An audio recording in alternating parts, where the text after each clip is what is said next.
Bueno, buenas tardes. Estamos en este día compartiendo un evento bastante particular para todos a nivel mundial, que es la pandemia del COVID-19. Esto ha ocasionado de que muchos de los que estamos dedicados a la docencia estemos usando otros métodos y recurriendo a todas las herramientas y elementos que conocemos para poder motivar a nuestros estudiantes a que continúen con ese compromiso y con esa dedicación por la temática que eligieron. En este caso es desde el Centro de Formación Profesional Don Bosco. Tuvimos la oportunidad en el último Congreso Mundial de Niñez de participar y ahí conocimos a varias profesionales, a muchas personas lindas, comprometidas también con la niñez.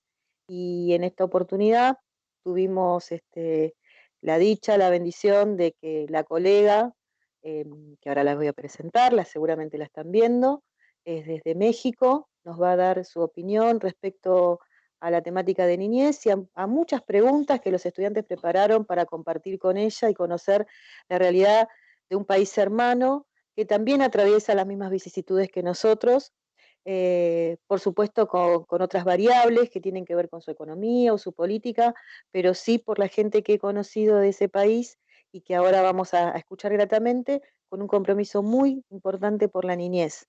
Y desde esa lucha les voy a contar que vamos a intercambiar en este conversatorio el primero de este ciclo que armamos en esta ocasión en particular, con la licenciada Brianda Luna.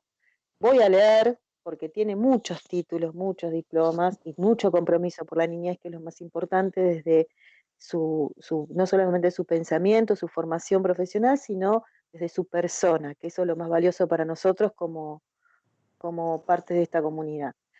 Bueno, la licenciada Brianda Luna es subdirectora de Políticas Públicas de Derechos de Niños, Niñas y Adolescentes de la Secretaría Ejecutiva del Sistema Integral de Niños, Niñas y Adolescentes.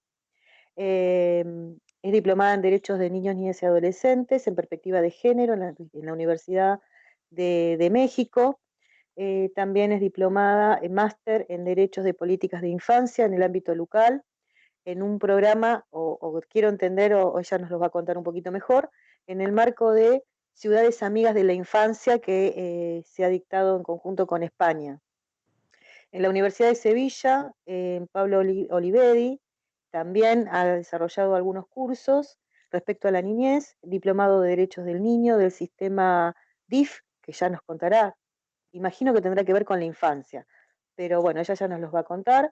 Es diplomada en Derechos de los Niños, los Derechos Humanos en el Congreso del Estado de Tamaulipas, perdón, México, y es licenciada en Derecho de la Universidad Autónoma de Tamaulipas. Bueno, buenas tardes, bienvenida. Esta grabación tiene que ver con aquellos que no han podido acceder en tiempo y forma, digo, por distintas variables, a una conexión en directo, que eso también se va a dar, pero es para poder disfrutarte todos, Brianna, desde tu conocimiento y tu pensamiento. Bienvenida. Gracias, muchas gracias. Y para mí, en primer lugar, agradecerte la oportunidad y reconocerte el esfuerzo que estás haciendo porque llegue esta información a todos, que nadie se quede, a todas y todos, que nadie se quede excluido de compartir esta información y que nos sirva en algún momento en el proceso de nuestro desarrollo, lo que nos queramos dedicar en algún momento, a lo que nos estemos dedicando. Bueno, agradecerte infinitamente esta oportunidad y esperemos que sea en otra ocasión nuevamente poder seguir hablando de la infancia y la adolescencia, que nunca vamos a parar de hacerlo hasta llegar a donde tenemos que llegar, que es a garantizarle a todas y todos los niños esa protección integral que merecen. Muchas gracias. Bueno, gracias por ser parte de nuestro espacio en este momento, desde el área social de Don Bosco, desde el curso de formación profesional operadora en niñez y adolescencia de este ciclo 2020. Y arranco, Brianda, con algunas preguntas porque son muchas y muy interesantes. Una de ellas, la primera, plantea si en tu país se desarrollan políticas públicas respecto a la niñez, a los niños, niñas y adolescentes. ¿Hay políticas públicas en México respecto a la niñez y a la protección de ellos? Perfecto, gracias. Efectivamente, nosotros en México nos encontramos ahora en un cambio de paradigmas totalmente nuevo, hay que decirlo así, nos tardamos en nuestro país en dar ese paso por garantizar una protección integral, por hablar de un enfoque de infancia, hay que reconocerlo y más en un espacio académico como el que nos presentas ahorita, hay que decirlo en ese sentido. Académicamente vamos a hablar como debemos de hablar, ¿no? En el tema de niñez y adolescencia, y efectivamente sí hay políticas públicas en México, hay políticas públicas muy recientes, tenemos una agenda, yo reconozco muy importante en materia de infancia y adolescencia porque hay una agenda de trabajo para todos los gobiernos en las entidades de México. Hay una condición a partir del trabajo de sistemas por las niñas y los niños. Y hay una agenda temática, en este caso brevemente te la platico, agenda temática por educación inclusiva, primera infancia, justicia para adolescentes, pobreza extrema, eh, personas con discapacidad, niñas y niños con discapacidad. Tenemos hablar sobre también el contexto de, por ejemplo, violencia, el tema de crianza positiva. Son temas totalmente nuevos para nosotros como país. Nosotros investigando, por ejemplo, con ustedes, con otros países, con otros lugares, son temas ya muy avanzados. En este caso, en México, las políticas públicas son nuevas. Si bien ya había políticas públicas que se estaban implementando, no todas cumplen con ese perfil de tener enfoque o perspectiva de infancia. Y eso, bueno, ahorita lo platicaremos también. Claro, hay muchísimas políticas públicas. Hay esta agenda que te platico ahora. A partir del 2016 aproximadamente empezamos a empujar organizaciones civiles, instituciones específicamente que tienen competencia con el tema de la niñez. Pero efectivamente tenemos ahorita en el proceso de la entrevista platicarles de las realidades que tenemos en el tema de políticas públicas para con la infancia. Tenemos una que sí podemos presumir ahora, que es una estrategia nacional para la protección de la primera infancia, el ENAPI que le llamamos. Este sí es una estrategia que ofrezco que puedan consultar. Es una estrategia que viene de un impulso de organizaciones civiles, que viene de un impulso también de académicos, de expertos que se sumaron y levantaron la voz por la primera infancia. En México, repito, es un tema que estaba muy olvidado y alguien advirtió que había necesidad de hablar de la primera infancia. Ahora tenemos una estrategia nacional que va a ir bajando a las entidades federativas, a los municipios, que es donde viven las niñas y niños, donde se desarrollan, y hablar de un trabajo en equipo, un trabajo articulado por la primera infancia, que acá en México tenemos de los 0 meses a los 5 años, máximo 6 años, hablar de la etapa de la primera infancia. Bien, a mí se me viene a la cabeza preguntarte, digo así de manera inmediata, este, mm, digo, hay una diferenciación en términos teóricos respecto de lo que es políticas públicas a lo que son políticas sociales, ¿no? Digo, Claro, cuando uno habla de políticas públicas, es toda acción gubernamental que lleve adelante la administración de gobierno. Ahora, cuando hablamos de políticas públicas en términos de políticas sociales, ¿me explico? Lo que nosotros, los militantes de los derechos humanos y los derechos de los niños, entendemos que una política pública es los derechos de los niños, pero no todos los continentes o no todas las regiones o no todos los países lo entienden como una perspectiva de promoción de derechos. En nuestro diálogo, claramente cuando hablamos de políticas públicas, hablamos de aquellos que promueven derechos, pero en el común denominador, una política pública es cualquier acción. Digo, y en este caso, ¿por qué me detenía en esto? Digo, por lo que nos estás transmitiendo, México recientemente empieza a adoptar políticas públicas, políticas sociales con perspectiva de derecho. Esto sería así, ¿no? totalmente. Totalmente. Es muy reciente porque como tú lo comentas, teníamos un menú, ahora sí, un menú enriquecedor de muchos programas, de muchas acciones, estrategias, pero le faltaba hablar en el enfoque de derechos humanos, de que tengan esa perspectiva de infancia, que la cual yo me resisto a decir que sí hay para México y que exponer, porque teníamos que pasar, yo me imagino así, me imagino una tablita en donde vamos evaluando si esto pasa o no para hacer política pública con perspectiva de infancia, y muchas de nuestras políticas públicas tendrían que estar reprobadas porque no cumplen con ese rango, ese parámetro de evaluación de enfoque de derechos Claro. humanos. Muchas Ujú. están quedándose atrás, no garantizan lo que buscamos en el tema de derechos humanos. Si la siguiente pregunta plantea cuál es el contexto económico y social en el que se encuentra tu país en este momento del paradigma, que están Perfecto. transitando el paradigma de derechos.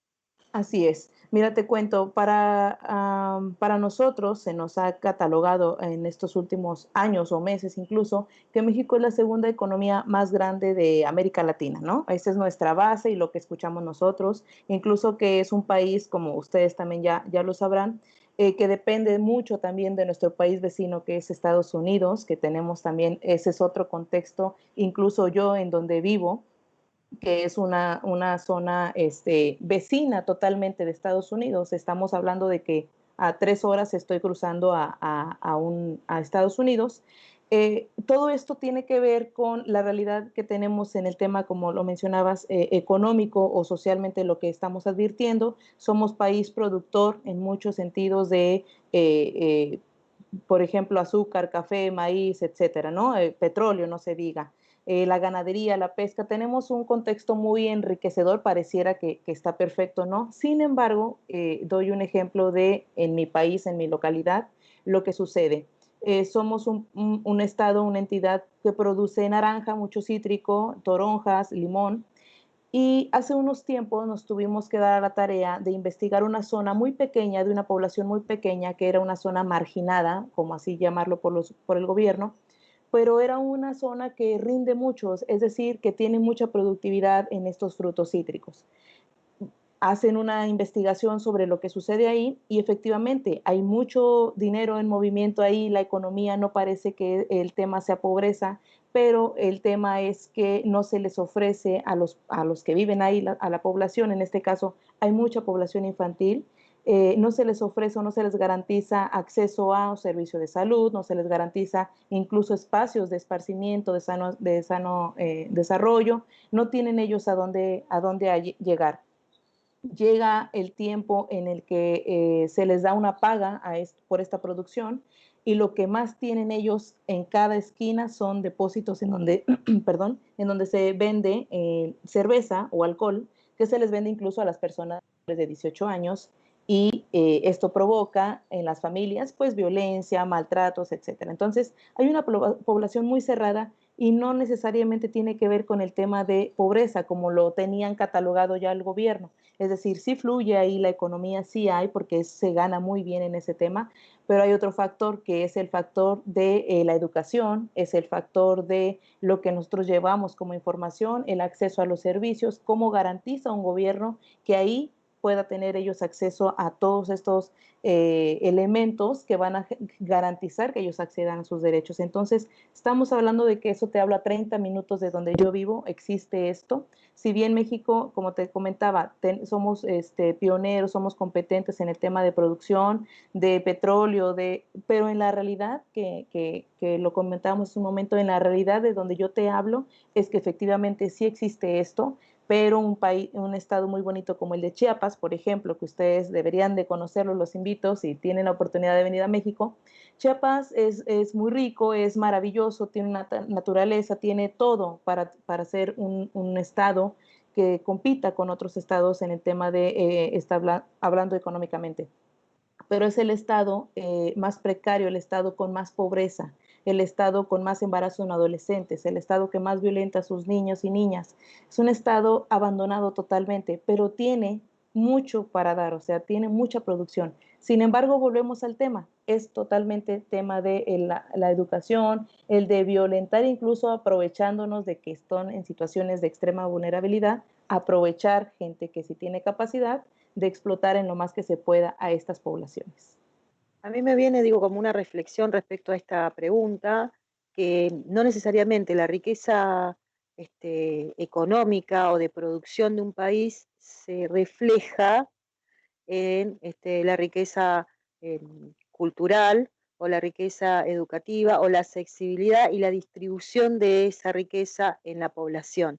No siempre la Totalmente. riqueza que produce un país es a efectos de mejorar la calidad y la condición de vida de sus ciudadanos, sino que es para concentrar más riqueza en aquellos sectores donde ya estaba concentrada, ¿no? Digo, Totalmente. y ahí viene la siguiente pregunta que tiene que ver con esto, que es cuáles son las prácticas culturales de su ciudad, porque podrían atravesarse dos variables, una que sea que haya distribución de riqueza y que la población frente al no acompañamiento de nuevas prácticas, digo, y en esto tiene que ver con la educación, la formación, digo, culturalmente se resista y siga practicando o llevando adelante acciones que siguen poniendo en situación de vulnerabilidad a los niños, niñas y adolescentes, porque es una costumbre muy arraigada en el pueblo que no va a resolverse con la firma de un tratado o una norma, ¿no? Pero Totalmente. también podemos tener situaciones como las que venías describiendo, que es una población que produce y que es rica frente a recursos naturales, pero no hay distribución equitativa ni en la localidad. No se contempla los sectores más vulnerables, sino que se concentra en los lugares donde siempre se concentró la producción de esos recursos naturales. Así Y la es. pregunta es lo cultural, digo, lo cultural en tu país, digo, en estas prácticas, lo cultural afecta, vos sentís que lo cultural es consecuente con estas prácticas de vulneración o lo cultural es indiferente, porque pasa por Perfecto. otro lado. Claro, no, totalmente de acuerdo, vinculándolo con el tema que tenemos ahora, que es el tema de la niñez y adolescencia, coincido con, digo, estoy de acuerdo con lo que tú manifiestas, porque platicando de estos sectores o grupos en situación de extrema vulnerabilidad, por así llamarlo, me refiero nuevamente a estos estados o estos municipios, incluso en mi propia entidad, en donde yo me desarrollo, el tema del matrimonio infantil, por ejemplo, vinculándolo totalmente con los derechos de las niñas, niños y adolescentes. El tema del matrimonio infantil en México, a pesar de que en el 2014 se prohíbe en la ley general, que ahorita lo vamos a hablar, ese es un tema que sigue culturalmente establecido. Es un tema que incluso, te lo digo así porque está culturalmente aprobado, esto viene de un todo, porque incluso las propias autoridades no lo llegan a identificar como una violación de derechos de niñas, niños y adolescentes, porque es normal que en una zona, en una comunidad lejana aquí,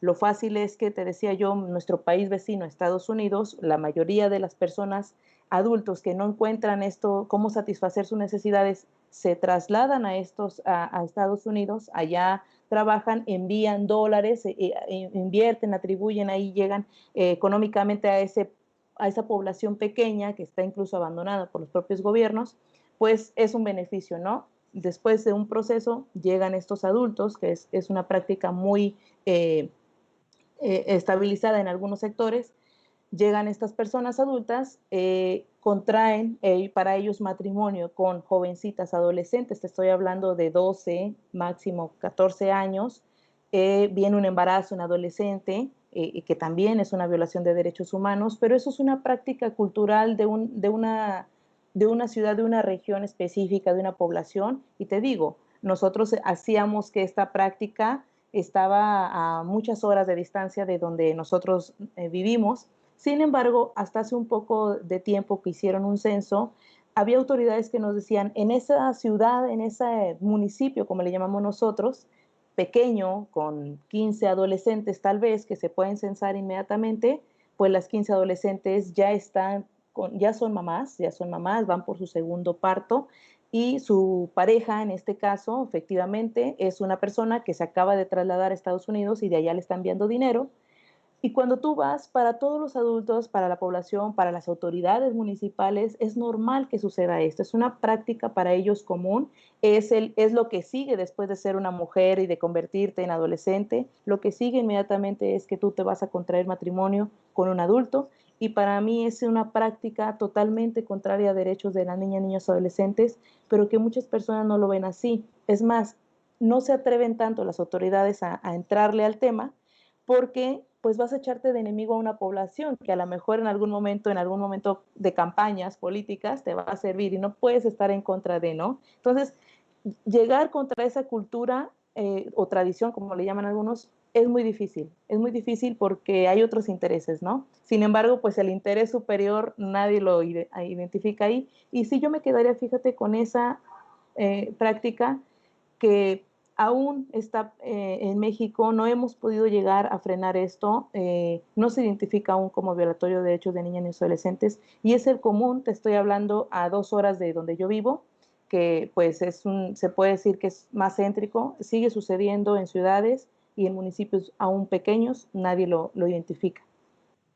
Claro, está, digo, en resumidas cuentas, gracias por la explicación, digo, porque también sucede esto en Argentina, en algunos sectores más vulnerables, en donde está naturalizado la gestación y el embarazo adolescente, como también la paternidad adolescente, ¿no? Tenemos estos casos, lamentablemente, que son muy similares a los que vos estás transmitiendo, donde hay niñas que forman parejas con adultos mayores, pero también tenemos casos en donde hay niños, eh, varones, que llevan adelante paternidades en términos del desconocimiento de una gestación, inclusive, ¿no? Esto teniéndose en cuenta de que tal vez culturalmente o tradicionalmente las parejas jóvenes no estaban mal vistas. ¿Me explico? Eh, Digo, y esto lo cultural en términos de naturalización del niño o niña como objeto de satisfacción para el adulto, ¿no? Y como objeto a reproducir de un adulto, no como sujeto de derecho que puede decidir, digo, esta información de decidir sobre su cuerpo o la información de cuáles son los métodos, digo, ahí atraviesa otra institución que hasta ahora no la mencionamos, que en el caso de que accedan a alguna fe religiosa, la que sea, suele haber también una fuerte impronta de no divulgar formas de cuidado del cuerpo, de la mujer y del varón, ¿no? Indistintamente. Así que esto, la naturalización como norma de lo normal, digamos, ¿no?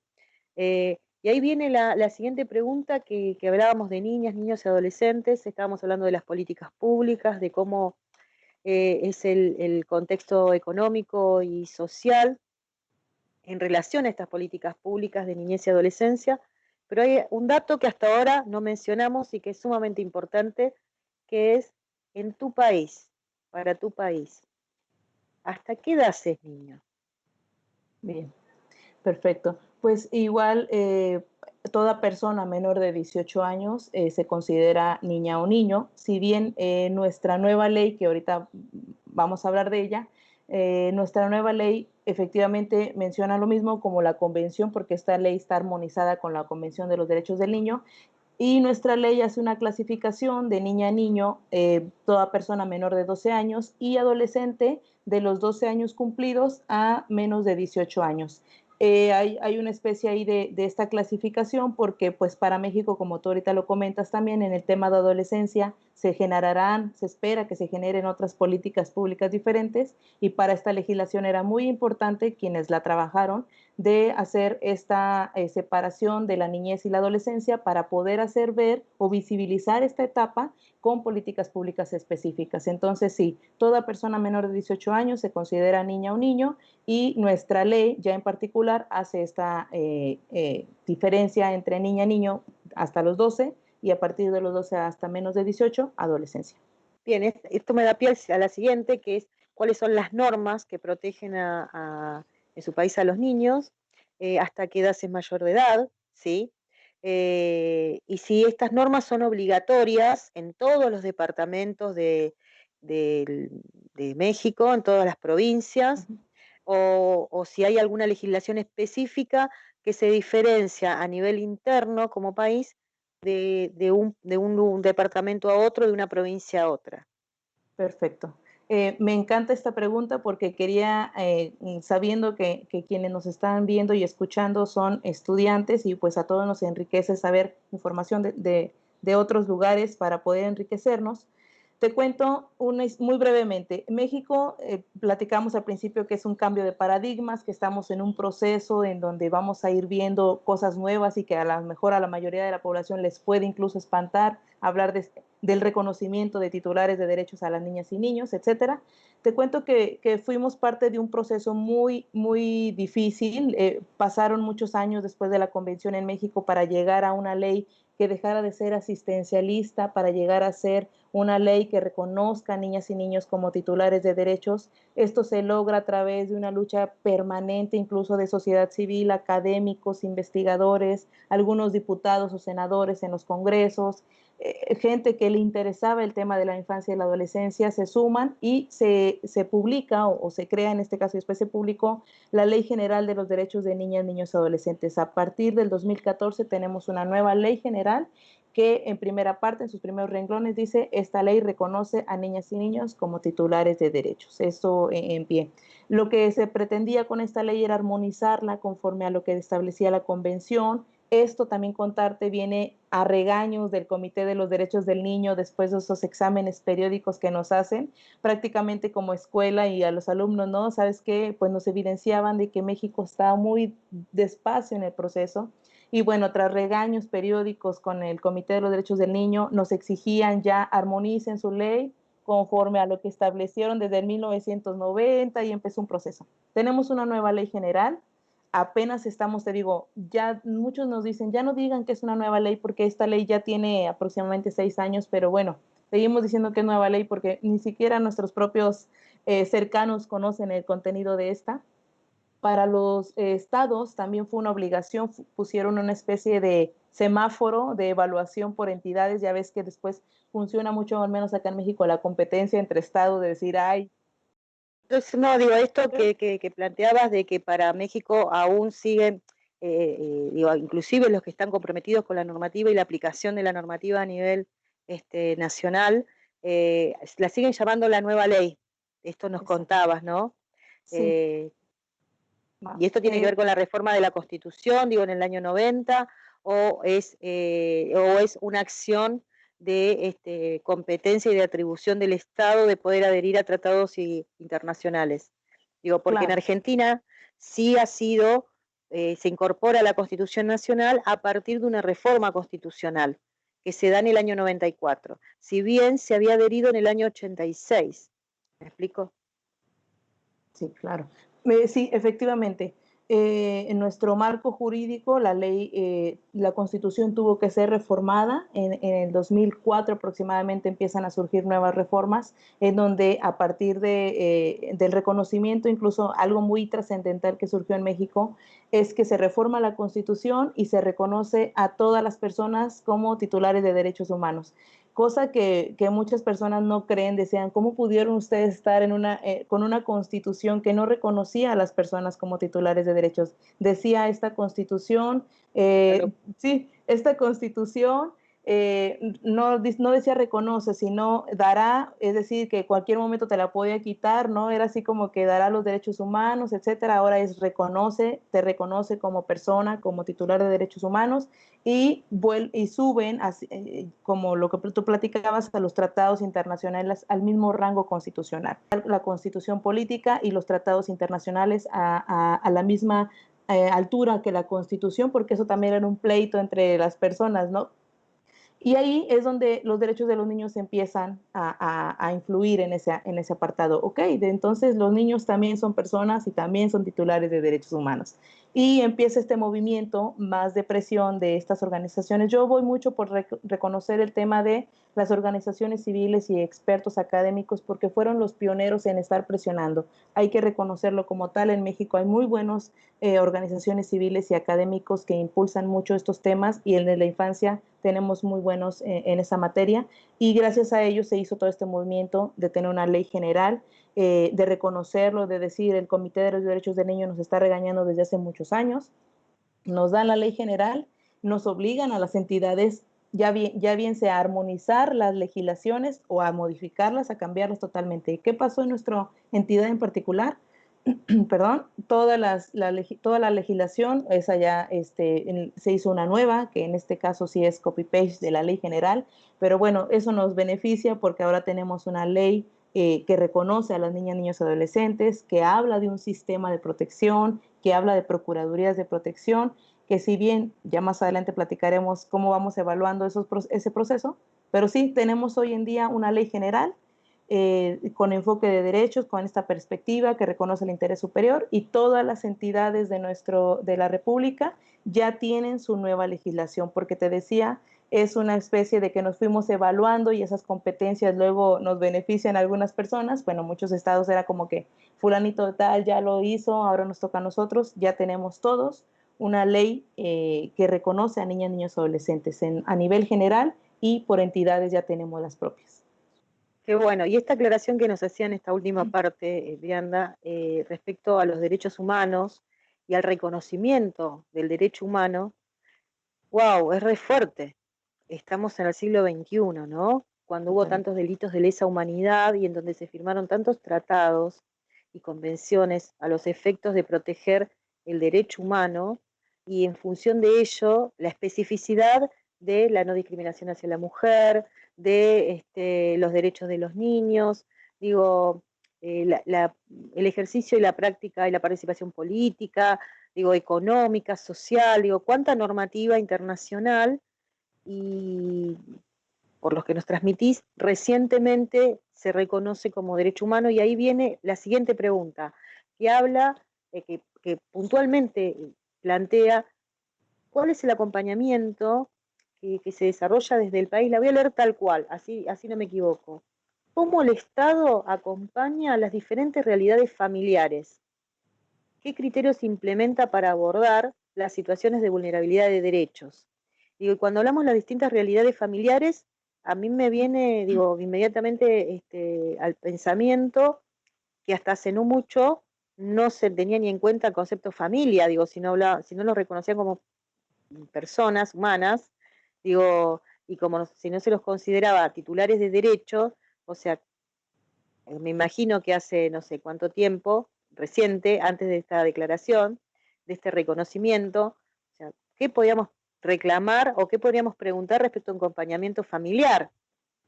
Si Claro. lo que se observaba, se desprende por lo que estamos compartiendo, es que lo que se observaba era una cuestión meramente de eh, quienes podían desarrollar una labor productiva y no quienes podían ser titulares de derechos, sino quienes eran elementos en el engranaje productivo de un país. Vuelvo a la cuestión de nuestra de niñez. Eh, ¿Cómo acompaña el Estado en el concepto en el que estamos ahora, en este contexto y en este paradigma, las problemáticas familiares o las diversas problemáticas familiares? ¿Cómo las aborda? Perfecto. Mira, te cuento, nosotros, bueno, tenemos este gobierno federal, los gobiernos estatales y los gobiernos municipales. La temática actualmente es que efectivamente a nivel plataforma federal, que emanan muchos programas y instituciones incluso, acá las instituciones tienen, por ejemplo, temas específicos, ¿no? Me imagino sucede lo mismo con ustedes. Pero en este caso, por ejemplo, te presento este panorama. Tenemos el Instituto de la Mujer.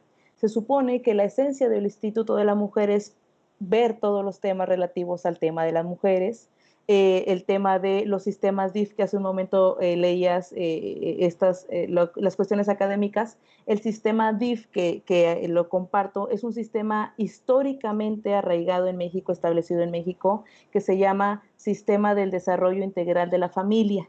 Este sistema DIF, que es como el aliado perfecto del titular del Ejecutivo, porque incluso lo presiden las esposas de los presidentes o de los gobernadores. Este sistema es un monstruo de recurso económico, de programas, de todo. ¿Qué pasaba ahí? Como tú bien lo decías hace un momento, estos sistemas anteriormente funcionaban mucho porque eran asistencialistas. Era un niño viene y se queja de que le duele su estómago, pues ahí va una dotación de medicamentos, de pañal, etcétera, ¿no? Sin ver al niño como sujeto de derechos. Históricamente en México pasamos por eso, ¿no? Se viene una temporada de frío, no prevemos que los niños no tienen hogar, sino vamos a dotarlos de una cobija, vamos a dotarlos de un colchón y hacemos fotografía. Eso históricamente se venía previendo en México, se venía haciendo. Viene este cambio en el tema de derechos humanos, se decía, empiezan a presionar mucho de que esto no tiene enfoque de derechos humanos, tenemos que pensar más en la persona antes que en otro tema asistencialista. Y entonces el Instituto de la Mujer tiene que reformar sus atribuciones, cambiarle, ya no vas a dotar a la mujer de cosas para otro tema, sino es que vas a prevenir que ella no sufra violencia, les vas a dotar de información, etcétera. El Instituto de la Juventud, el de Deporte, y tenemos una serie de instituciones que van viendo ciertos temas. Ok, la realidad ahora es que en el caso de las niñas y niños, con esta ley general, la ley prevé que se trabaje a través de un sistema, lo que nosotros le llamamos CIPINA, que se los comparto, significa Sistema de Protección Integral de Niñas, Niños y Adolescentes. La ley le dice sistema es este órgano más importante y trascendental para la política de la niñez y la adolescencia. Ese órgano va a estar, él sin duda, previendo el máximo órgano de generación de políticas públicas con perspectiva de infancia, se va a llamar CIPINA y lo va a contemplar, lo va a presidir el presidente, en este caso de México, a nivel estatal, el gobernador del estado, incluso a nivel municipal, su CIPINA municipal y lo preside su gobierno municipal. Se supone que vamos a llevar al escritorio los temas de mayor relevancia de la niñez en cada municipio y ahí se van a generar las políticas públicas. Eso es lo que nos emana la legislación. En la realidad, dista mucho de ser igual este tema, porque como tú bien sabes, muchas veces la ley es muy bonita en lo que dice, pero en la práctica, desafortunadamente, y en un espacio académico, así hay que decirlo, hace falta mucho camino por recorrer. No estamos haciendo las cosas como deben ser, estamos generando políticas públicas sin ir incluso a ver si eso es lo que necesitan las niñas, niños, adolescentes. Ahora que tú mencionabas el tema de la familia, nosotros en lo particular en México, a partir del confinamiento tenemos a la alza la violencia contra mujeres por el confinamiento y violencia intrafamiliar. Cuando nosotros hacemos la pregunta de ¿hay niñas y niños violentados? No se sabe porque viene en el concepto de violencia intrafamiliar. No sabemos si es la mujer junto con los niños porque no hay una visión de la niñez ahí. O sea, la autoridad dice violencia intrafamiliar, no sabemos qué tipo de violencia es, ni sabemos a qué edades, a qué niños fueron las violencias. Se va etiquetado en violencia intrafamiliar. Ahí es un claro ejemplo de lo que nos hace falta por hacer, ¿no? En México estamos, digo, reconocemos mucho la lucha del tema de mujeres, porque ellas han logrado que efectivamente ya haya una, incluso en estadística, violencia contra la mujer y sabemos cómo va. Pero en el tema de la niñez, aún no sabemos cuántas niñas ni niños, si son adolescentes o si son niñas. Va perdida la estadística. ¿Y cómo vamos a generar política pública sin la de estadística, sin el dato? Pues sería irrelevante hacer algo, ¿no? Claro, y en esto digo, es inevitable preguntarte si no hay una articulación directa entre el organismo que trabaja género, familia, con el organismo que trabaja niñez. No hay una articulación directa entre ellos, digo, porque si hay una denuncia de violencia intrafamiliar, puede ser de que sea la víctima el niño y que esa Claro, violencia sea totalmente. ocasionada por el adulto.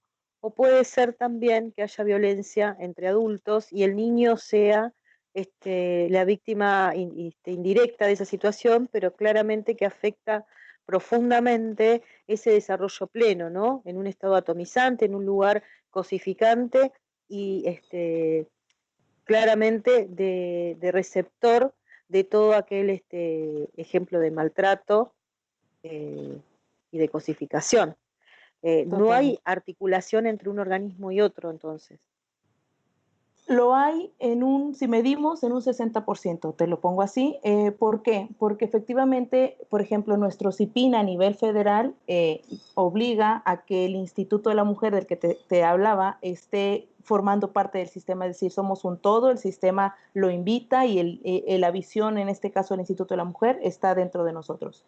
Sin embargo, te comentaba, falta mucho camino por andar porque hasta ahora, a partir del confinamiento, mira lo que nos trae esta pandemia, yo le platicaba con otra amiga y le decía, nos está evidenciando, la pandemia nos viene a evidenciar en el tema de mujeres y niñez, porque mira, ahora nos vamos a reunir con el Instituto Al Fin de la Mujer para poder saber si ellos han recibido llamadas de violencia, de denuncias, y que si ahí saben que ahí hay niñas y niños, porque te comentaba, el dato se va. El dato ante Claro. un ministerio público, ante la autoridad de procuración de justicia, me dicen, yo atendí a una mujer violentada, pero ¿sabes si viene esa mujer con niñas y niños que son su familia? No se sabe. A quien le di la atención psicológica fue a una madre de familia, pero a los niños y a las niñas no sabemos, porque sí, hay una Procuraduría de Protección de Niñas y Niños, pero pues no hay una vinculación como tal, no es algo que el propio No se servidor público lo trabaja, identifique como necesario. claro, Habría no se que trabaja darle vista integralmente. exactamente, es la esencia, ¿no? Pero no Claro, sucede como tal. claro, uno de los principios que tiene la Convención y de los derechos del niño.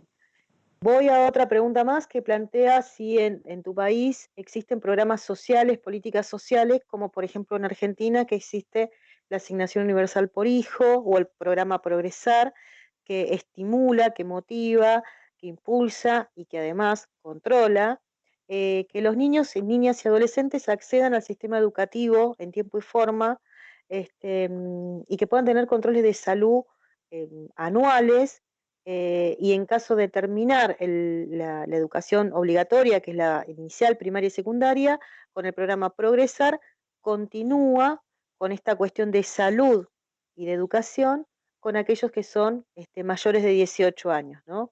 Digo, como para que tengas una idea. ¿Y por qué digo continúa con la cuestión de educación y de salud? Porque para poder recibir este programa social, que hasta los 18 es asignación universal, y después de los 18 es progresar, tenés que sí o sí presentar la constancia de inscripción en un estudio terciario, universitario, primario o secundario, cual sea el que vayas a finalizar.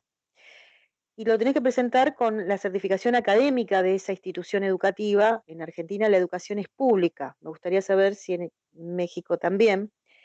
Y por otro lado, para poder acceder a la educación pública, ya sea primaria, secundaria, terciaria o universitaria, todas esas instancias educativas te piden el examen de actitud física, con lo cual te obliga anualmente a también realizarte chequeos, a diferencia de la asignación universal, que es todos los meses.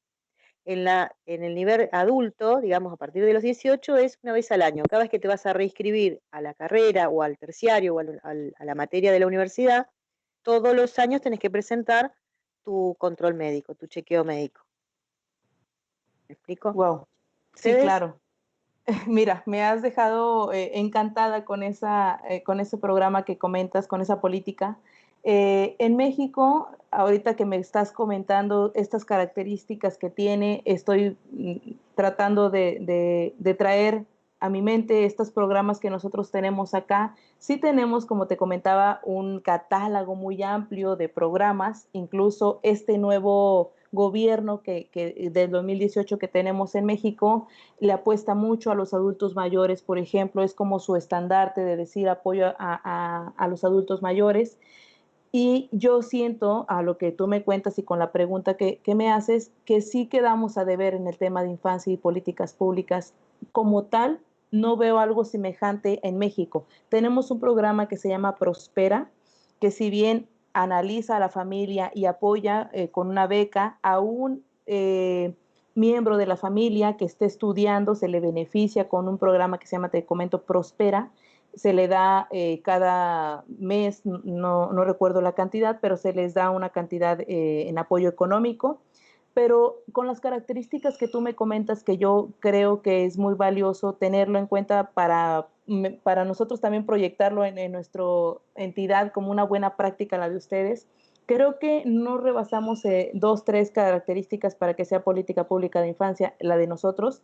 Te comentaba que es a partir de un año a los 4 años, algunos programas que se benefician. porque tienen ciertos candados también para acceder a estos. Hablan aquí de programas que benefician a papá o mamá solos, en este caso sí le llaman acá, papá o mamá solo, cuidador solo, que se pueda comprobar que está en esa situación y se les da una cantidad. Siendo niño con discapacidad, también se les da una suma un poco más amplia, pero no como tal llega al grado de preocuparse por el tema de la salud, de saber que estamos garantizando la nutrición. Hay, pero están aislados. Ahora lo que tú me comentas es una política muy buena porque concentra muchas características. Yo lo veo en nuestro país, pero hay uno para cada cosa. Es decir, si bien tenemos un apoyo para desayunos escolares, en este caso que se les dota un desayuno gratuito a muchos niños, pero es un programa aislado de otro programa, es decir, acá lo que nos hace falta es articular, tener un solo programa que garantice al niño o la niña, porque si bien el niño puede estar en una lista donde tiene acceso al desayuno escolar, no sabemos si papá o mamá le garantiza la vacuna, no sabemos el tema de bienestar, emoción, no sabemos más de eso, ¿no? O sea, sí tenemos esos diferencias y con lo que tú me comentas me lo quedo porque creo que es una muy buena política la de ustedes y lo que platicamos al principio, políticas que sí rebasen este tema de la tablita de saber cumple o no con el parámetro del enfoque de derechos de infancia. Y yo creo que en México habría que rascarle mucho para poder encontrar una como tal que cumpla, porque es como que las tenemos pero muy aisladas, no estamos articulando las acciones. Y eso es una de las críticas que nos han hecho como país.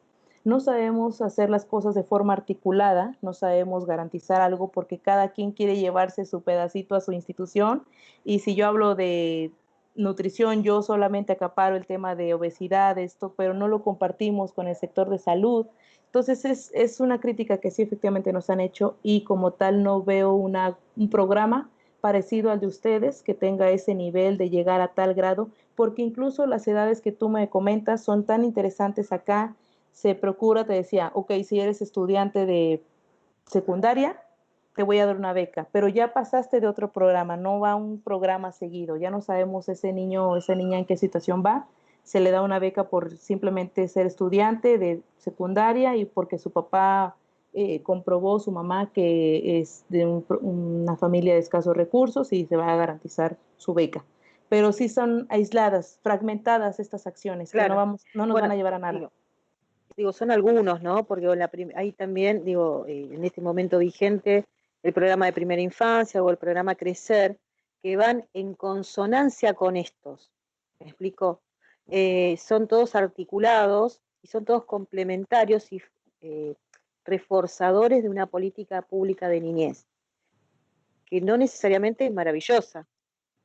En función de esto que contabas, digo, como para ampliarlo y reforzarlo, digo, las políticas públicas sociales en Argentina, más allá del programa de asignación universal o del Progresar, que son programas de fortalecimiento educativo y sanitario con perspectiva a mediano y largo plazo, también hay otros programas que se llevan adelante de políticas sociales que son complementarios y fortalecedores de esta titularidad de derecho, ¿no?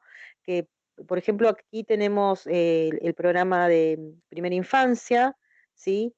Que es para niños en edad inicial, y tenemos también el programa Crecer, que es para la primera etapa de la lactancia de un niño. Tenemos el Plan Nacer, que es para el programa que complementa el prenatal de una mamá, ¿sí? Para que lleve adelante sus controles sanitarios y ella esté bien alimentada y con sus controles de salud eh, prenatales a efectos de que cuando nazca ese niño nazca en las mejores condiciones, ¿no?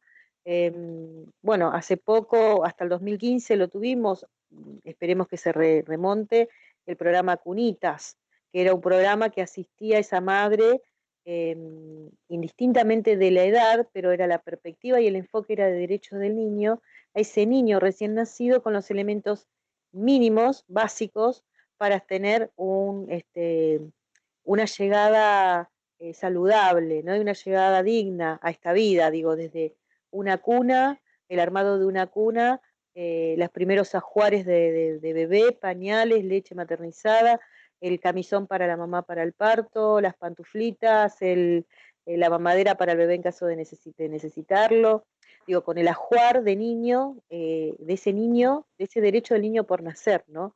Y también ese derecho de esa mujer de concebir, y concebirlo dignamente, más allá de que ese niño sea de una familia pobre o más allá de que esa mujer sea una mujer pobre. Por el hecho de ser niño accedía a ese recurso. Bueno, en los últimos años se cortó ese programa por una gestión de diferente signo político que no estaba muy de acuerdo con las políticas de niñez en sus prácticas. Desde el discurso había mucho discurso, pero en la realidad recortó mucho la cuestión educativa, como la cuestión sanitaria, inclusive las vacunas se redujeron muchísimo, de 16 vacunas que teníamos obligatorias y gratuitas, pasamos a tener 5. Bueno, esto afectó muchos programas que estaban vigentes. Eh, pero llevando a esto de los programas sociales que hay en México, o las políticas sociales, ¿no? Cuando hablamos de políticas públicas, políticas sociales, políticas de derechos humanos, y no políticas focalizadas, enlatadas, determinadas por organismos internacionales que dicen qué es lo que tenés que hacer. Digo, y en esto fue un ejercicio muy fuerte para nuestro país, del 2000 en adelante, 2001, 2013 en adelante, de poder tener una perspectiva de titulares de derechos de toda la ciudadanía. Entonces, si del determinado organismo internacional, porque es un país que pide préstamos, como puede ser al Banco Mundial o al BID, eh, vienen determinados programas porque se diseñaron de esa manera desde un escritorio en alguna oficina de Washington, digo, poder plantearle a quienes desarrollaron el programa nuestra perspectiva territorial y nuestra perspectiva cultural y nuestras necesidades poblacionales para que realmente el financiamiento o la aplicación de dicho programa sea reivindicativo, reivindicador de derechos, ¿no? Que permita un desarrollo saludable del pueblo o de la población. Esto costó mucho implementarlo, porque no es todo color de rosas, digo, en términos de que estamos compartiendo estas perspectivas de políticas públicas.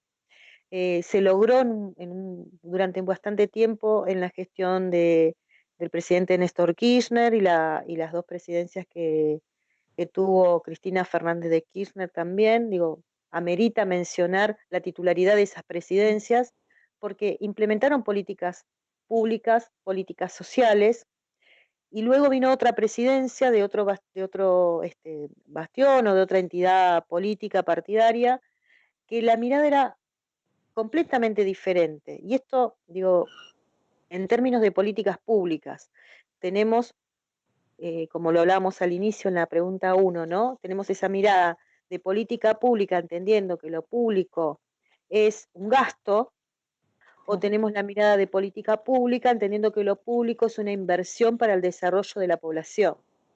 Digo, y en los últimos 4 años, después de estas presidencias que te mencioné antes, la mirada fue de gasto. Entonces ahí se hizo agua se empezó a diluir todo aquello que se había conquistado como derechos adquiridos para los niños, para los adolescentes, para los jóvenes, para las mujeres, para la educación, para la cultura, para la salud. Nada, es un ejercicio que lleva más de un periodo de gobierno, si es que realmente queremos que se afiance y que promueva derechos. Claro. Voy con la siguiente pregunta de este cuestionario que se armó con los estudiantes y tiene que ver con la edad de imputabilidad. ¿A qué edad es punible un niño? ¿A qué edad se le imputa a un niño una sanción en términos penales? O bien, podríamos decir, ¿cuál es la edad de inimputabilidad? Que también habla de lo punitivo y no punitivo en la niñez y en la adolescencia. ¿Nos puedes contar? Es un gran tema para México, ahora el que entramos en el tema de adolescentes y el tema de justicia para como tal. Mira, acá tenemos recién, y ahorita lo comentamos también, una nueva legislación también. Te platicaba que a partir de todo este cambio de paradigma ha habido ya este movimiento de especialistas que van hablando de temas específicos. El de justicia para adolescentes era una deuda que teníamos en México. Ahora hemos dado un paso importante, ya hay una legislación que prevé que es aplicable a la edad de los 12 años cumplidos a menos de 18 años. Esta es la edad que se establece en esta nueva ley. Sí, también fue todo un proceso difícil para llegar, incluso hay ahora inconformidades con esta legislación, pero porque tenemos un criterio adultocéntrico aún, tenemos un tema de señalar, de estigmatizar a estos adolescentes, pero la ley ya se concentra en hablar de un sistema que ahorita platicamos de la ley, pero establece en primer lugar a partir de los 12 años de edad, menor de 18 años de edad. Esta ley también habla sobre el tema de la privación de la libertad como una medida extrema de último recurso para el adolescente. Vamos midiendo, pero igual si ahorita nos damos la oportunidad para hablar de los contextos que tenemos en México y por qué es un tema aún de molestia, incluso social, incluso entre propias autoridades, de por qué es esto así. Bueno, digo, me quedó algo pendiente y vuelvo, digo, con respecto a la pregunta que te hice anteriormente, porque también tiene relación con lo punitivo, no punitivo, que eso habla del niño como, como sujeto autónomo y autoválido, ¿no? Cuando hablamos de lo punible o no punible. Y lo que quedó pendiente era si la educación en México es gratuita o no, Ah, si es claro, accesible para todos o no. Digo, porque un niño que transita un espacio educativo va a tener más herramientas para poder discernir aquellas situaciones de riesgo y de peligro que pueden ponerlo en una cuestión de sanción extrema, como la privación de libertad o la imposición de alguna medida extrema, ¿no? Alternativa también. Entonces, ¿hay totalmente. educación pública gratuita o Sí. eso de Sí, en arancelada? México la educación es gratuita, acá le llamamos laica, gratuita y obligatoria, que luego lo de laico también tiene su paréntesis. Gratuita, efectivamente es gratuita. El gran dilema en México son las cuotas escolares, que nos da una batalla cada nuevo inicio de ciclo escolar, porque cada escuela cobra su cuota escolar, que no es ¿cómo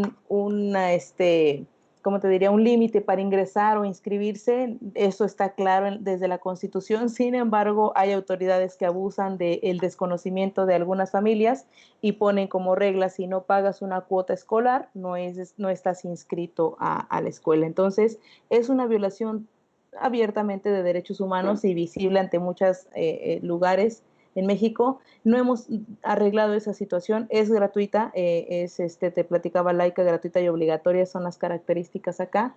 Y la gran problemática acá en el sistema educativo, que tiene que ver con el de justicia para adolescentes, que también tenemos nosotros, es que efectivamente todos regresamos a las políticas, ¿no? No hemos dado con políticas que puedan llegar a esas familias que realmente lo necesitan, en donde hay estudiantes, adolescentes que abandonan la escuela, y nosotros hemos tenido reuniones con la secretaria, así le llamamos acá, en donde decimos: no es posible que un niño, los niños no abandonan la escuela abandona a los niños, no es posible que un adolescente no viene a clase y tú no adviertes esa situación durante un mes, 3 meses, dan de baja al alumno y lo encuentras después incorporándose a los grupos delictivos, porque son quienes les ofrecen dinero, que es lo que el adolescente necesita para ayudar a su familia, les ofrecen, les dan autonomía, eso que estábamos hablando, quienes Ujú. levantan la autoestima al adolescente, el grupo delictivo lo empodera y tenemos un caos en la sociedad y tenemos muchos adolescentes perdiendo la vida por esa situación también en México, porque tiene que ver con el impacto del contexto que estamos viendo.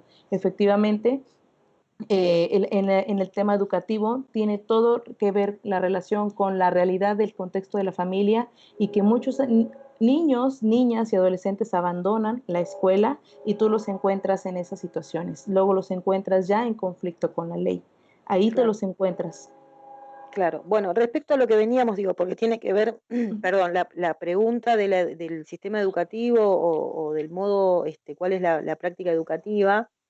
Otra pregunta más, porque sé que en algunos países de la América Latina es mucha la demanda para ingresar al sistema educativo y es muy poquita la oferta, y esa oferta es arancelada o pseudo arancelada, como nos estás contando, ¿no? Si bien la Constitución dice que es laica, pública y gratuita, la realidad es que si no abona esa cuota X, no sigue en el sistema porque el mismo Así es, sistema lo expulsa, hace saber que no es parte del sistema, que no son totalmente. sus derechos.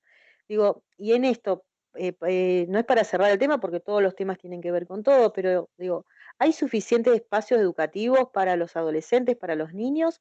¿Hay suficiente oferta de espacios? ¿O hay que ir a dormir una semana antes para conseguir la vacante para poder ingresar y pagar esa cuota? Buena pregunta. Planteles escolares como tal, que es lo que dicen, el primer es que les acerques un espacio académico, sí los hay y son, yo diría, suficientes. Sin embargo, ¿qué pasa? Acá, que es el gran pleito que tenemos algunas personas, el gran ahí, disyuntiva en la que llegamos, es que al momento de tratar de ingresar a una escuela, se busca una escuela en específico porque sabes que el nivel académico es el mejor en esa. Y sí, hay largas filas, hay un pleito por acceder a ese plantel, que el gran acá desafío es decir, la educación tendría que ser igual en todos los lugares de nuestra localidad, ¿no? Esta secundaria como esta otra secundaria tendrían que tener las mismas características, pero no, hay este, hay una desigualdad ahí entre un plantel y otro, mejores condiciones. Claro, hay planteles que están abandonados totalmente, no hay programa que ayude, no hay clima, no hay servicio de limpieza, no hay agua potable. Son particularidades, pero las tienen esas variables los planteles escolares. Y sí, efectivamente, le apuestan a una escuela y si no acceden a esa escuela, pues dan por acabado su Claro. interés por acceder a otra escuela diferente, ¿no? Es como dar aparte un paso de élite a una escuela también, tiene todo que ver. Y luego están las escuelas privadas. Claro, que debe ser otra canción esa que Exacto. cantar respecto, digo, otra canción que cantar, pero no quiere decir que sea otra letra, digo, también mucha vulneración de derechos del niño, calculo, encubierta frente a pagas que están garantizadas y frente a seguir siendo parte también de una élite, porque no todos acceden a la educación privada. Totalmente. Eh, Aquí sucede más o menos lo mismo, eh, con algunos matices. Digo, si la escuela pública es pública y gratuita, no es obligatorio, ni siquiera se menciona la cooperadora, que sería esa cuota que vos decís, acá se llama cooperadora escolar, que la conforman los mismos padres, Mm. que se eligen entre ellos quienes los van a conformar, y es a fines de mejorar o ayudar a la mejora de la infraestructura de la escuela o a brindar un mejor servicio a la escuela, pero no es obligatorio ni el pago de la cuota para ser parte del sistema educativo, de tomar clases, digamos, de ingresar al establecimiento educativo.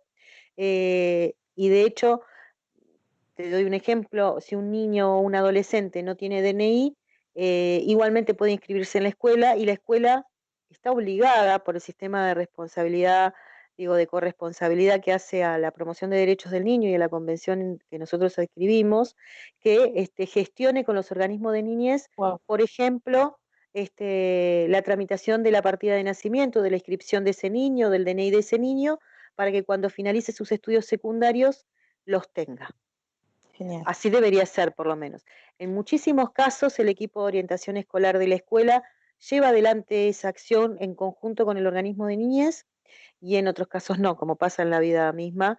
Hay gente comprometidísima con la niñez y hay otra no tanto, pero por suerte, bueno, a mí me ha tocado compartir con gente que ha estado muy comprometida, que inclusive trascendiendo el horario de escuela se comunica, digo, en estado de ser parte en la etapa de niñez, en distintos horarios y fines de semana, preocupados por si el documento llegó o no llegó, si falta algún examen más, a dónde tiene que acompañar al niño o a dónde tiene que acompañar Sí, esa mamá, porque la mamá desconocía, porque a su vez también la mamá no tenía DNI, ya había tenido 5 niños o 4 niños o 3 niños y no había sido acompañada, ¿no? Porque la perspectiva de niñez, si bien los que militamos la niñez hace mucho tiempo la tenemos muy incorporada, hay gente que aún desconoce los derechos que tienen los niños. total. Volviendo a la responsabilidad penal juvenil que nos fuiste contando, fuerte igual que a partir de los 12 años sea punible un niño, en nuestro país, en Argentina, es a partir de los 16 años punible. Wow.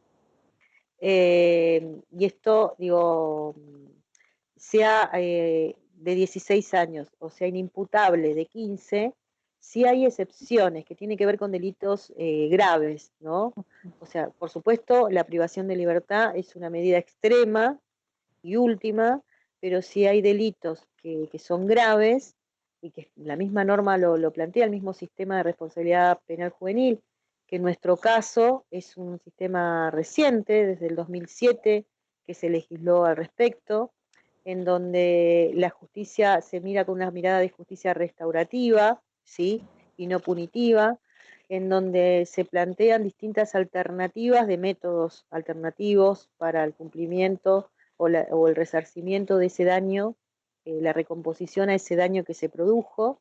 Eh, la realidad es que aún se sigue peleando, luchando para que los niños sean oídos, porque en la etapa procesal penal, que es una etapa específica, tienen una representación también específica, todavía cuesta que los magistrados entiendan que los niños tienen voz. Me gustaría saber si en el caso de ustedes hay una normativa específica y cuál es el procedimiento. Vos me contabas o nos contabas en realidad a todos, los que vamos a tener el gusto de oírte y verte en este videito, que a partir de los 12 años, desde que se discriminó, digamos, en términos de niñez, hacia dentro de la normativa nacional mexicana, que a partir de los 12 el adolescente es penalmente responsable o es punible, pasible de alguna sanción, hay una cuestión ahí bien diferenciada, ¿no? Me gustaría saber qué legislación específica tienen, cuál es el procedimiento y qué pasa si un niño que comete un delito tiene 10 años, por ejemplo. Perfecto. Mira, te cuento, incluso tomé el dato porque se me hace muy importante lo que me comentas de la edad en su país. Acá la Ley Nacional del Sistema Integral de Justicia Penal para Adolescentes, que ese es el nombre, es de fecha de 2016.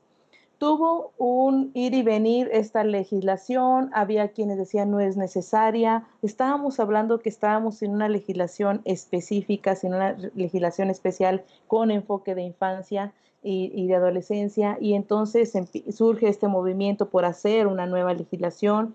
Esta legislación, te lo comento, en México es muy polémica, pero no polémica en el grado de decir, oye, hay que analizar la edad, hay que no, polémica en decir, ¿qué necesidad tenemos de hacer eso? Porque seguimos sin ver o seguimos sin saber reconocer que hay un adolescente ahí que no debería de estar nunca en conflicto con la ley, no tiene edad para eso, pero pues estamos en un contexto muy, muy duro en el país. Te platico.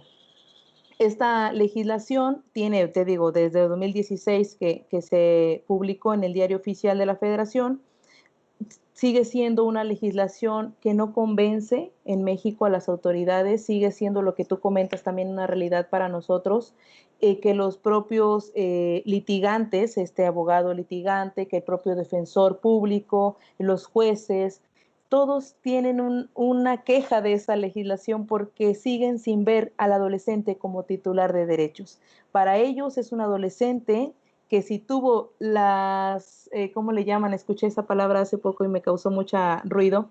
Si tuvo ahí la valentía de cometer un delito que un adulto bien puede cometer, entonces ya tiene un criterio de adulto y entonces tendría que ser juzgado como adulto, ¿no? Entonces, por ahí va nuestro tema en México. Es un tema de estigmatizar al adolescente. Sí, es cierto, esta nueva ley prevé que hay un sistema, que el sistema lo acompañe, como tú bien lo dices, al adolescente cuando ya está en el debido proceso, que todos sus derechos sean garantizados. Yo me atrevería a decir, no hemos llegado a tal caso. Ahí hablamos también nuestra legislación de la justicia restaurativa. Estamos malinterpretando qué es justicia restaurativa en algunas entidades, cosa que no está bien para el adolescente. Acá en mi entidad te platico cómo funciona el tema de justicia para adolescentes. Nuestro contexto es un contexto en donde existe violencia por grupos delictivos, hay violencia, hay normalizada incluso, es grave. Y nuestros adolescentes, las y los adolescentes, no tiene que ver tampoco con solo los hombres adolescentes, sino niñas, adolescentes, mujeres adolescentes, todos están expuestos a. Sí hay un grado alto de adolescentes en conflicto con la ley. Algunos desafortunadamente pierden la vida, porque es parte de la guerra que estamos viviendo acá, y otros que llegan al tema de estar en conflicto con la ley, a ya iniciar un proceso de justicia. Es muy difícil, no todos están capacitados, no hay profesionales en la materia aún, se están certificando, pero las certificaciones, como me imagino puede suceder en muchos lugares, cumples estos horarios y no sabes si realmente el servidor público se empapa del tema o nada más fue y se sentó ahí. Pues no hay una especialización tampoco. Hay un programa federal que te exige, se lo da a las entidades, el programa federal son pesos, económicamente hablando, es mucha cantidad de dinero que se le da a la entidad, y de ahí tendrías que tomar un fragmento de ese dinero para capacitar a servidores públicos en el tema de adolescencia y justicia. Se va en otros temas, no se va en el tema de capacitar al servidor público en esa materia, y tenemos ahora, bueno, ya tiene tiempo, se tomó una decisión que no tiene que ver con el enfoque de derechos, se tomó la decisión, al menos en mi entidad, de cerrar muchos centros donde están los niños cumpliendo medidas privativas de su libertad, porque eran pocos y era mucho el dinero que se estaba gastando, entonces se los traen a una sola municipio y ahí todos se van a estar, pero esos adolescentes tienen sus familias en otros municipios. Nadie prevé que el adolescente va a ocupar esa familia. Nadie prevé que el adolescente necesita ese acompañamiento. Entonces, no se sabe si esa familia va a tener el recurso para trasladarse a otra ciudad a ir a visitar a su hijo adolescente o hija adolescente. Entonces, esas medidas que te comento son medidas sin enfoque de derechos de niñez. No se percibe a la niña o niño adolescente como titular de derechos. Simplemente dijo una autoridad, no me está costeando tener tantos centros en donde hay centros de medida, donde cumplen medida los adolescentes, no los vamos a traer a un solo centro. Te estoy hablando que hay distancias de 9 horas de una ciudad a otro, donde hay niños, adolescentes de esos lugares, y esa es la realidad para nosotros. Si bien interviene lo que es una Procuraduría de Protección de Niñas, Niños y Adolescentes, pero interviene muy poco y realmente se lo dejan a otras áreas de procuración de justicia y de impartición de justicia, pero no hay una capacitación como tal que yo dijera podemos reconocer. Si bien la ley es un avance, al menos ya los que actuamos en la materia no están capacitados todos con ese enfoque, y desafortunadamente estamos tocando las vidas de adolescentes que están ahí cumpliendo esa medida. Y te hablo al menos de los que están privados de su libertad. Las otras medidas también, las condiciones no están aptas para cumplirlas, pero sin embargo pareciera que estamos viviendo en otro lugar, dictamos medidas que no se van a poder cumplir al menos en nuestra entidad. Sí, otro principio más, ¿no? Hablábamos del principio de integralidad, del principio de corresponsabilidad en el transcurso de este conversatorio, y un principio que se siente muy fuerte en aquellas medidas de cumplimiento, privativas de libertad, como aquellas acciones que llevan adelante una restitución supuesta de derechos, pero lo que hace es vulnerar institucionalmente derechos, y un principio que no es menor es el principio de arraigo que plantea la Convención de los Derechos del Niño, y en el caso de Argentina, en su legislación de Sistema Integral de Protección de Derechos de Niños, Niñas y Adolescentes, y en el principio de responsabilidad penal juvenil.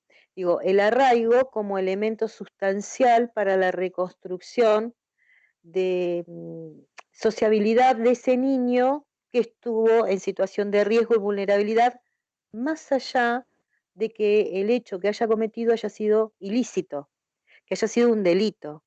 Eso, no quita que tenga que cumplir con la sanción estipulada, pero no a costa de seguir vulnerando más derechos que los arrojó a esa instancia, ¿no?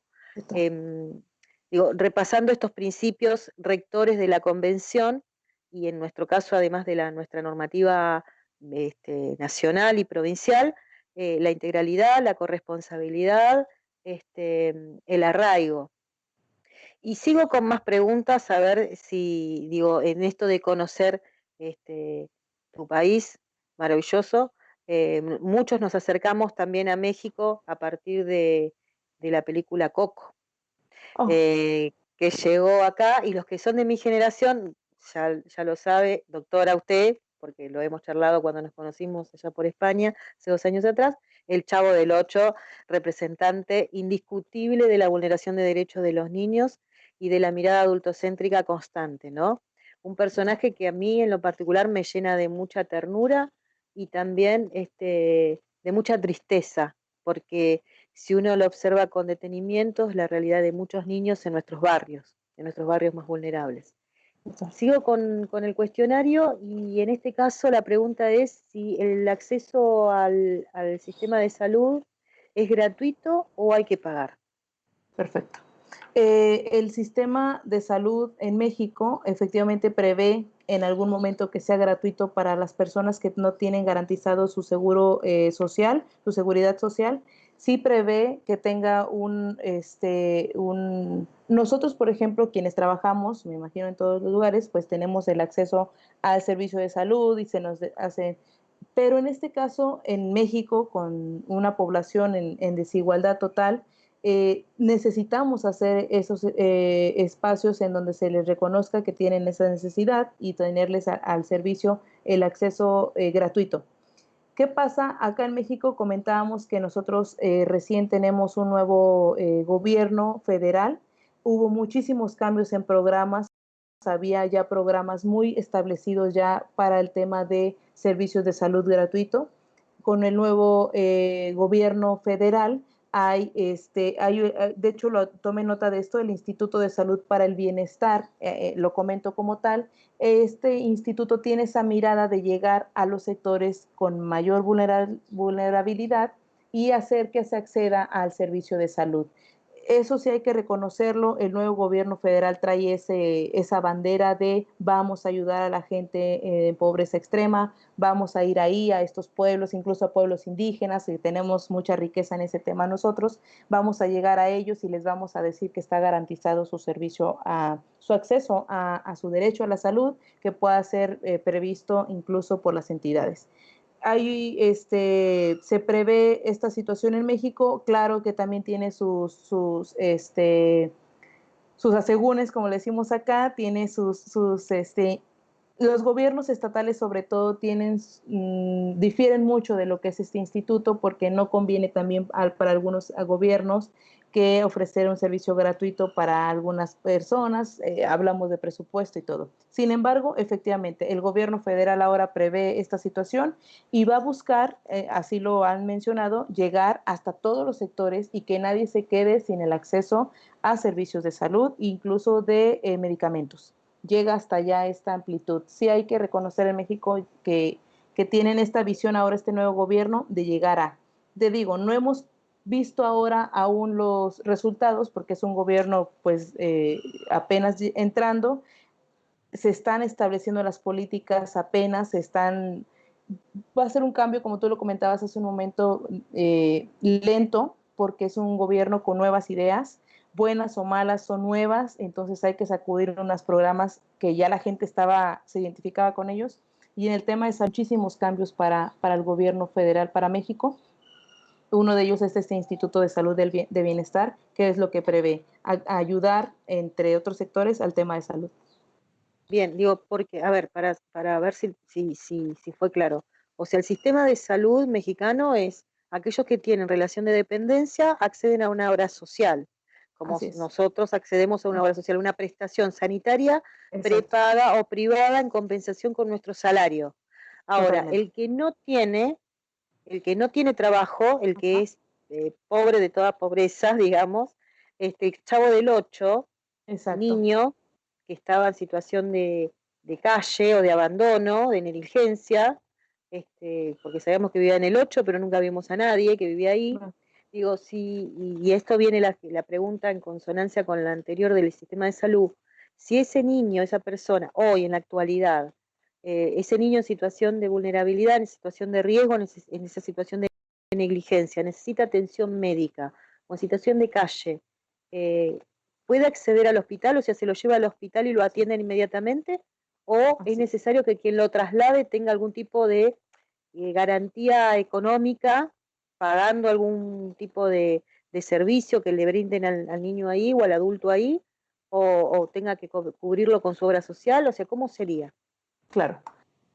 Bien, tratándose de un caso tan concreto como el que me comentas, efectivamente las autoridades tienen la obligación de atender a la niña o niño en esta situación, de garantizarle su atención médica gratuita en este caso, porque reconocemos la situación concreta de esta persona.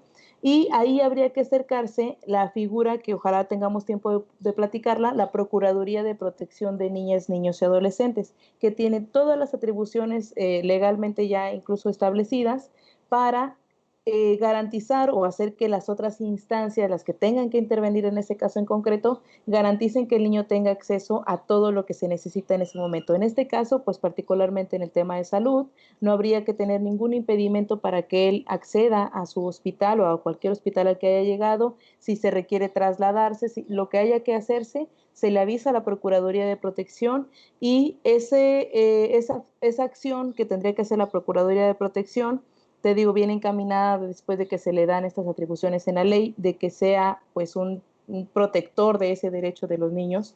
Entonces, ahí la tarea sería de la Procuraduría de Protección, en donde busque a la Secretaría de Salud, incluso a la de Bienestar Social, a todas las instituciones que crean necesarias que estén ahí, cuando incluso el niño se da de alta satisfactoriamente, buscar que se garantice a ese niño que no vuelva de donde lo encontraron, en este caso, por ejemplo, en situación de calle o abandono, ahí ganchamos a ese niño o a esa niña y ahí caemos todas las autoridades, ese sería el ideal para poder proteger a ese niño. Y sí, sin duda, se garantiza gratuitamente el niño a partir del reconocimiento como titular de derechos. Tengo preguntas para hacerte respecto a la Procuraduría, pero seguramente va a surgir en más adelante. Digo, avanzando con este cuestionario, algunas acciones, o por lo menos digo, dentro de este sistema que se implementa hace poco en México, que es el paradigma que están transitando y construyendo, em, ¿cuáles son las políticas públicas que se llevan adelante respecto a la temática de violencia sexual, de género o trata de niños? ¿Existe esta problemática en el territorio? ¿Se aborda de alguna manera específica, articulada, solo, en conjunto? ¿Cómo se aborda esta temática? Perfecto. Sí, tiene mucho que ver este tema con lo que habíamos platicado de los contextos que vivimos en el país. Efectivamente, tenemos una problemática sobre violencia sexual, sobre trata de personas. Tenemos incluso, pues, México, un país muy rico en algunas zonas turísticas que nadie había percibido que ahí había trata, en este caso había niñas y niños, sobre todo niñas víctimas de no por dejamos en claro que también hay niños víctimas de esto, pero sí estaba a la alza el tema de las niñas, las adolescentes expuestas o explotadas sexualmente en estas zonas turísticas de México, muy enriquecedoras también, pero pues con esa problemática. Sí, sí hay un problema en México de violencia. No, México se sumó a la Alianza Global para poner fin a todas las formas de violencia contra niñas, niños y adolescentes. Hace aproximadamente 2 años se suma a esta Alianza Global que la tiene ONU como pionera, como una alianza. México se suma. Eh, y a partir de que se suma México, obviamente iba a venir detrás de que se suma, pues las autoridades, las instancias internacionales preguntando, bueno, ya nos sumamos, ahora sí vamos a echar marcha adelante. ¿Cómo estamos en el tema de violencia? La primera problemática que yo vivo diciendo desde hace un tiempo, lo que tenemos en México, es que no hay una estadística o no hay datos que nos digan la realidad del país. ¿Por qué? Lo que decíamos hace un momento. No se percibe la violencia de la niñez y la adolescencia. No hay datos o sea, viene UNICEF y nos pregunta al menos a la entidad, ¿cómo estamos en el tema de violencia? Las autoridades de procuración de justicia nos dan una violencia que pareciera está todo perfecto, ¿no? Mínima. El Instituto de la Mujer nos da una estadística mínima, pero tú vas a la práctica, a las casas, a un campo de fútbol y ahí están los niños diciendo que viven violencia. Ahí está una niña que está desaparecida, ahí está una niña que su mamá en la noche se la lleva a no sé qué, pero regresa en la madrugada y un adulto pasa por ella. Esas son las realidades que no están en estadística, pero cuando nos preguntan los que hacemos a veces trabajo de campo, sí tenemos una problemática muy fuerte en México. Estamos con la esperanza de que esta alianza, de que estas estrategias que se sumaron a nivel internacional nos sigan ayudando para hacer presión y que nosotros tomemos con seriedad el tema, ¿Qué pasa en nuestra entidad? Apenas hace un tiempo se instruyó de parte del gobernador que se haga una institución especializada en el tema de trata de personas y de desaparición, etcétera. Y ahí nosotros queremos ir dando un poquito de toque de, acá está también el tema de niñas, niños, adolescentes, también tiene que ver, que muchas veces se pierde ahí, ¿no? O sea, hay una instancia, pero no tiene la percepción de la niñez y la adolescencia. Sí, efectivamente en México hay una problemática en el tema y lo que estamos haciendo ahora es sumarnos a estas estrategias internacionales. A través del sistema también hay una agenda para hablar sobre violencia y sin duda dentro de la violencia viene el tema de violaciones.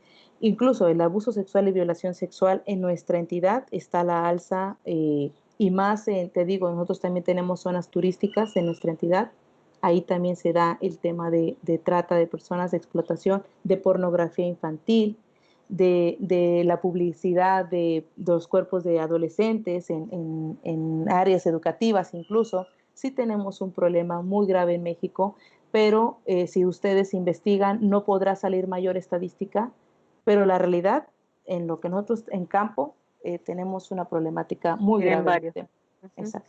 Bueno, te hago dos preguntas puntuales, digo, o en una que tiene que ver con unas figuras en particular que aparecen en la normativa internacional y aparece en nuestra normativa nacional acá en Argentina y en la provincia de Buenos Aires también. Digo, y a ver si esto también se replica en México, cómo, digo, si bien están transitando el paradigma, nosotros también, digo, nosotros ratificamos, adherimos en el 86, confirmamos en el 89, ratificamos en el 94 con la incorporación a la Constitución Nacional, pero recién se hizo la normativa específica en el año 2005, 2004, 2005, con lo cual, digo, también llevó todo un proceso de tiempo la implementación efectiva de la norma, ¿no? Y estas figuras que te voy a nombrar son figuras bien específicas que tienen que ver con nuestra profesión inclusive, y que no hace mucho nosotros la tenemos, hará unos 4 años que se implementa la figura en Argentina, que es la de abogado del niño, ¿sí? Que es quien representa a ese sujeto titular de derecho en instancia judicial o jurisdiccional, y la otra figura es el defensor del niño, que es una figura diferenciada a las defensorías o asesorías. Digo, por eso cuando vos nombrabas hoy el procurador o la procuración, a ver si estamos hablando de lo mismo. Dentro del Ministerio Público, figuras, unas que tienen que ver con una dependencia directa en términos legislativos y en términos ejecutivos y en términos judiciales, una porque hizo el procedimiento de sus funciones, la otra porque autorizó o decretó y abrió el juego para que esa figura empiece a patrocinar o a aportar la voz de ese niño, y la judicial específicamente porque desde el Ministerio Público le da el aval para poder representar, ¿no? Legitimándolo. ¿Existe esto en México? Digo, está el defensor, porque, a ver si me explico, digo, la convención plantea defensor y asesor, el defensor y el abogado, pero después nosotros en términos judiciales, del Poder Judicial, tenemos al asesor y al defensor que son dependientes del Poder Judicial, con lo cual Okay. son pertenecientes al Estado que debe controlar, con lo cual controla, pero no se condice con la voz del niño. El autorizado, legitimado por la Convención Internacional de los Derechos del Niño es el abogado del niño o el defensor del niño, que representa el instrumento Convención Internacional de los Derechos del Niño y su ratificación en el Estado parte. Bueno, a partir de los ejemplos que me das de estas dos instituciones, voy a explicar lo que para México es la Procuraduría de Protección de Niñas, Niños, Adolescentes, y ya igual podemos evaluar si se parece o no a lo que ustedes tienen en su país. Esta instancia es a partir de la nueva ley general que les estaba comentando en México. Se crea el sistema, el CIPINA, que es lo donde yo colaboro, y se crea también a su vez esta nueva figura de la Procuraduría. La Procuraduría tiene funciones muy específicas en cuanto a algo parecido a lo de defensor de las niñas, niños y adolescentes. Es el abogado o abogada de las niños y niñas y adolescentes en México. Tiene atribuciones muy amplias, para muchas personas es muy criticable también, tiene atribuciones muy amplias, pero todo tiene que ver en cuanto un niño se prevea o se identifique que es probable vulnerable de derechos, de cualquiera de sus derechos, ahí tendría que llegar la Procuraduría de Protección. ¿Y qué hace esta Procuraduría de Protección? Con un equipo multidisciplinario, atienda las necesidades en el tema que sea del niño, niño, adolescente, incluso en el tema de procuración de justicia, colabora con medidas inmediatas o medidas urgentes con el Ministerio Público. Ante los juzgados es el representante de la niña o niño en sus derechos. Esa es la función que la ley le otorga a la Procuraduría de Protección. Depende del Poder Ejecutivo, en este caso en México, y nosotros a su vez tenemos únicamente CIPINA, nuestro sistema, no tenemos, no entramos de fondo a temas en cuanto a casos de problemáticas, no tenemos competencia para atenderlos, simplemente nosotros somos generadores de políticas públicas. La Procuraduría es nuestra aliada en cuanto a nos pueda informar cómo está la situación, por ejemplo, en nuestra entidad en casos, y nosotros lo trasladamos al CIPINA y ahí se hacen las políticas públicas. Es decir, si nos hacemos una diferencia en las funciones, incluso porque aparte estamos hablando de temas legales que no tenemos competencia de entrar de fondo, la Procuraduría hace esa labor. Es la única figura que tenemos, lo que sí podemos decir es que son figuras de reciente creación que no cuentan con presupuesto suficiente y no hay alcance para llegar a los municipios, a las regiones más lejanas de nuestra entidad. Esa es la crítica que tenemos para México. Existe la figura, mas no está operando como debe ser conforme a la ley, porque no tiene un alcance ni en recurso humano ni en recurso económico. Claro, hay una diferencia ahí, digo, porque el CIPINA, digamos, responde al Poder Ejecutivo y la Procuraduría al Poder Judicial. No, al Ejecutivo Al también. Ejecutivo también es un Las órgano dos de instancias. fiscalización y control. Ah, así es. Las Bien, dos instancias pertenecemos al Poder Ejecutivo, ella con atribuciones meramente de actuar frente a un niño o niña en situación de vulnerabilidad o de un derecho violentado, y nosotros únicamente en el tema de, como tú lo mencionabas, fiscalizar o evaluar las políticas públicas y de generarlas. está bien. Bueno, acá la figura del defensor es una figura elegida que de hecho este año recién se aprobó a nivel nacional. El defensor de la niñez es el fiscal general, por llamarlo de alguna manera, es el encargado de evaluar, supervisar, interpelar, intervenir para la protección de la Convención de los Derechos del Niño en una aplicación en nuestro país. Y por otro lado, el abogado del niño es el que se presenta en instancia judicial a representar a ese niño como si fuera un adulto.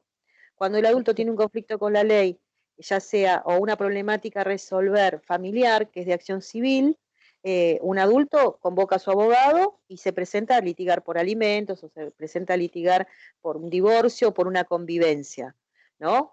En el caso del abogado del niño, representa al niño en el conflicto familiar, representa al niño en litigar por alimentos. Es la representación de la voz del niño en instancia judicial. Hay una excepción, digo, o hay una letra chica, por llamarlo de alguna manera, nuestro Código Civil, que fue reformado en el 2015, ya en el Código Civil figura esto, y es que el abogado del niño interviene, es llamado, inclusive de oficio, por los juzgados intervinientes, en el caso de que haya controversia entre los padres respecto del niño. ¿Me explico? Perfecto. Si no hay controversia entre los padres respecto del niño, no lo llamarían. Pero también puede suceder que es a criterio de su señoría, siempre y cuando tenga la especialización o vos decías la certificación de niñez, ¿no? Porque hay que tener una mirada específica sobre la niñez. Claro. Tal vez entre los padres están de acuerdo con los que están llevando adelante, pero el juez percibe o el asesor de menores, perdón, percibe que no está siendo oído la voz del niño, entonces puede convocarlo, ¿sí? Es una figura de representación legal respecto del niño para que se hagan oír su voz. Continuamos con una preguntita más. Hay muchos temas por ahondar, abordar y seguir compartiendo, pero ya nos quedamos con cortos de tiempo de transmisión. Te hago dos preguntas y si te parece y si estás de acuerdo, retomamos en otro momento para seguir profundizando los temas, ¿no? Todavía no nos despedimos. Y las dos preguntas te las transmito ya. Una que tiene que ver con la adopción, la figura de adopción, ¿no? eh, México, cuál es su posición respecto a la adopción de niñez de los niños, si hay edades estipuladas o si hay perfiles estipulados o preferidos por la población adulta para adoptar. Y la otra que tenga que ver con preguntas que tal vez no te haya hecho y creas que es conveniente ampliar y Perfecto. cerrar este conversatorio. Excelente. Bien, en el tema de adopciones en México, justamente hace unos meses tuvimos un encuentro para hablar sobre este tema. ¿Qué pasa en México? Que cada entidad tiene su propia legislación en el tema de adopciones. En nuestro caso, en donde yo vivo en Tamaulipas, acabamos de publicar una ley fresca en el tema de adopciones que habla sobre el proceso, todos los puntos del procedimiento, los requisitos, el perfil, etcétera. La crítica que hace en este caso los especialistas a México es que como esto se da en cada entidad, no hay una homologación en el tema y cada entidad maneja el tema de adopciones conforme bien le viene. Nosotros tenemos esta nueva ley y esta ley está armonizada, se supone, con puntos de la ley general y hablan del interés superior, pero sí tenemos una crítica porque son procedimientos muy lentos, no sé en su país cómo funciona esto, pero acá son procedimientos muy lentos, hay muchas niñas y niños en casa hogar, privados de su libertad, institucionalizados, y la apuesta a partir de este sistema, y si Pina Nacional lo trae muy puesta la camiseta, es que haya menos niños institucionalizados. Hablar de las figuras de familias de acogida. En México no hemos puesto en marcha estas figuras de acogimiento, no vemos claro por dónde, pero incluso las instancias internacionales nos empiezan a presionar de que nos estamos tardando. Sí, en adopciones tenemos que ir a ese camino porque te decía, hace unos meses tuvimos ese encuentro, urge a México, las instancias internacionales lo han dicho, de homologar estos criterios en el tema de adopción. Cada entidad maneja la adopción conforme les resulte más fácil. Cada entidad puede incluso manejar políticamente el tema como ellos consideren y eso afecta porque afecta en los procedimientos de las niñas, niños, adolescentes. Otra gran queja es que nuestra ley dice que tenemos que hacer un sistema de información respecto a la situación de las niñas, niños, adolescentes, la cantidad de niños que tenemos y no se ha hecho pública o abierta esta estadística, nadie sabe cuántas niñas, niños. Y te decía, hay muchas niñas y niños y adolescentes en casa hogar. Tampoco apenas ahora estamos acelerando el paso para saber cuántas casas hogar y cuántos niños están y en dónde están privados de su libertad e institucionalizados. Y la apuesta, te digo, es que cada vez haya menos niños institucionalizados, porque estamos llegando al acuerdo de que está mal que los niños estén institucionalizados. La apuesta es esa, pero primero tendríamos que aportar al tema de legislar y hacer una ley que esté homologada y que todos trabajemos en una sola dirección. Ahora nuestra entidad tiene una legislación en particular, pero va a ser muy diferente al estado vecino, a la entidad vecina. Cada quien va a tener su... Y los más afectados son las niñas, niños, adolescentes. Tenemos otro tema muy discutido que es quién puede adoptar. Tenemos acá una discriminación hasta a las parejas homosexuales. Es un tema polémico en México, un tema criticado también. Y hay amparos de adoptar o no las parejas homosexuales. Y obviamente como cada entidad decide, cada entidad puede violar o no derechos de cualquier persona. Entonces, ese es el punto también de la ley. Eh, ¿Quién decide qué niña o niña, qué familia puede adoptar? Pues es un consejo que el propio entidad con sus propias autoridades va a decidirlo en lo corto. Entonces, sí, la ley general, necesitamos una ley única que nos dirija a todos porque cada en particular no está funcionando la forma en la que lo estamos haciendo. Si bien ha habido avances, te decía, CIPINA Nacional está en el tema muy pionero de generar el tema de familias de acogida. Estamos en ese proceso y esperemos pronto estaremos hablando de que ya estamos en México funcionando en ese sentido. Bien, te agradezco un montón, Brianda, pero no somos dos apasionadas, nos queda corto y seguramente hay temas que quedaron por abordar en profundidad. Eh, Queda muy poquito tiempo, tenemos 5 minutos nada más. Bien. ¿Qué tema o qué te parece, qué quedó pendiente, qué te gustaría compartirnos para tenerlo presente ahora? Queremos, así con ellos cerramos y nos invitas a poder un poco reflexionar, repensarnos corresponsablemente desde estos principios que atraviesan la Convención, ¿no? Claro, sí, sin duda. Mira, cada que nos prestan un micrófono a las personas que trabajamos en materia de infancia y adolescencia, nos quedan muchísimos temas por abordar, pero lo que yo me quedaría como mensaje para quienes nos van a escuchar y nos ven es que se sumen a esta defensa por los derechos de las niñas, niños y adolescentes. Necesitamos muchísimas más manos allá afuera que defiendan a las niñas, niños y adolescentes, que promuevan el conocimiento de estos derechos. Y lo que yo me quedaría más allá de todo lo que hemos compartido, y que los invito a que nos visiten en México y espero pronto conocer su país, es que nos sumemos en donde quiera que nos encontremos a el conocimiento de todo esto que tiene que ver con el enfoque de derechos de niñas, niños y adolescentes, y que si bien hay muchísimos temas, hay muchísimos grupos en situación de vulnerabilidad, las niñas y niños necesitan adultos que sean capaces de ser esos superhéroes de ellas y ellos, porque nos hacen falta manos, y yo creo que en su país como en el de nosotros hace muchísima falta académicos, defensores, servidores públicos que tengan ese interés, porque pues mucho tiene que ver con el interés y con lo que te guste del tema, pero que nos ayuden a sumarnos cada vez más y más. Nosotros siempre decimos, nos dan un micrófono y al final tendríamos que decir, los necesitamos a todas y todos, estudiantes, servidores públicos, defensores, quienes sean, que tengan una visión o volteen a ver a las niñas, niños y adolescentes. Muchísimas gracias, Brenda. Los estudiantes saben que, bueno, es una práctica, yo cuando te conocí te lo compartí, que tenía así como unos amores. Uno es Paulo Freire, que nos enseñó de la educación popular y de la construcción del conocimiento. El conocimiento se construye continuamente con un otro. Gracias por compartir tu conocimiento para seguir construyéndonos. Y el otro amor es Eduardo Galeano, un escritor conocido, que ha escrito sobre las venas abiertas de América Latina, pero simplemente yo quiero quedarme con esta utopía, ¿no? ¿Qué es la utopía? De plantea él, esto de avanzo 2 pasos y se aleja 2 más.